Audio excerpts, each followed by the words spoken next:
name is Rosanna Springer. I am the wellness nurse at Sagicor Life Inc. Barbados.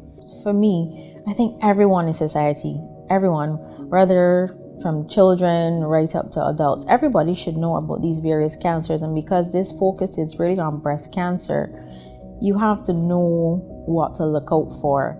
Being diagnosed with cancer, it felt like a death sentence because everybody feels that once you have cancer, that's it. You're going to die.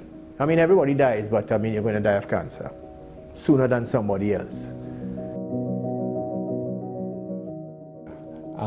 The member of my family that was diagnosed with breast cancer was my mother.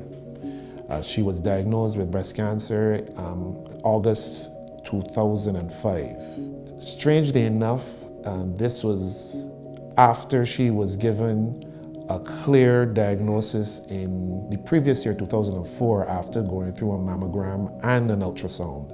She was told then that everything was good, but then she discovered a lump via self-examination in 2005.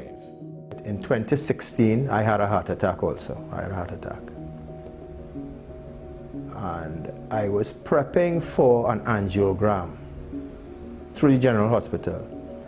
And I did a blood test, and in the heart ward, one of the doctors picked up an irregularity in my blood.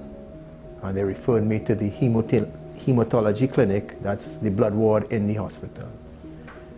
And that is when I was diagnosed in January 2017 with multiple myeloma. It's a blood cancer. It's not curable, it's treatable. So my grandmother would have been diagnosed with breast cancer when I was a child. I was 8 years old at the time, and she was diagnosed when she was 46, and she passed away when she was 47 years old. My mother, in recounting all of the details in preparation for this, she informed me that she went basically a whole month before telling anyone that she discovered the lump. And as a matter of fact, when she went through the treatment in the subsequent months, which she did mostly overseas, she did not tell me about what she was doing and what she was going through until well into her treatment. So my initial thoughts, obviously, I was deeply hurt and I was terrified because it was the same mark that I had seen weeks ago on my grandmother's breast, and now it turned out to be breast cancer. And had we tried to push her to go sooner, it would have probably mattered with the diagnosis, but at least when we first saw it, she would have gone and get checked out and we would have had a definitive diagnosis then. The myeloma caused my kidneys to go into a tailspin. So they told me I was also renal failure, and they wanted to do dialysis. Now that kind of news, cancer and renal failure, is like a death sentence. As I mentioned earlier, it was not a case where it was not a case where my mother was not diligent in being mindful of her health. She had done not just a mammogram, but an ultrasound the year before.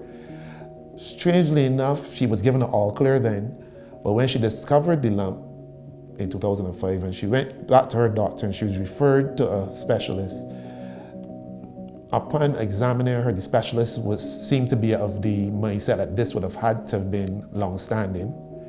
And when she heard that, my mother said, well, look, I did an ultrasound, I did a mammogram, and it came by, I was told everything was good.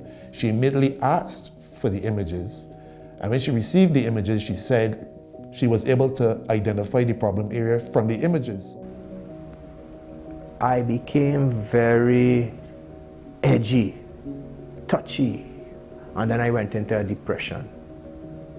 And I told myself, I always used to tell myself, how can people go into depression?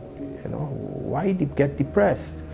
And I got depressed, and for 3 weeks, I didn't want to see anybody.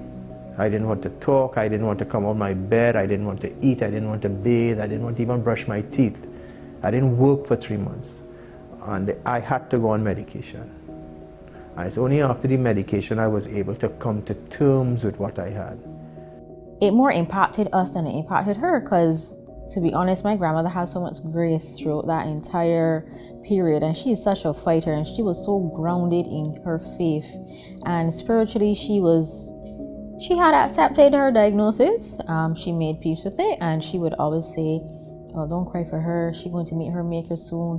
What y'all crying for? Be happy for me. And she really wanted us to be happy for her, and despite she would have been in a lot of pain and she had accepted it, she never showed any signs of weakness. She was always that fighter, and she would show us that strength. So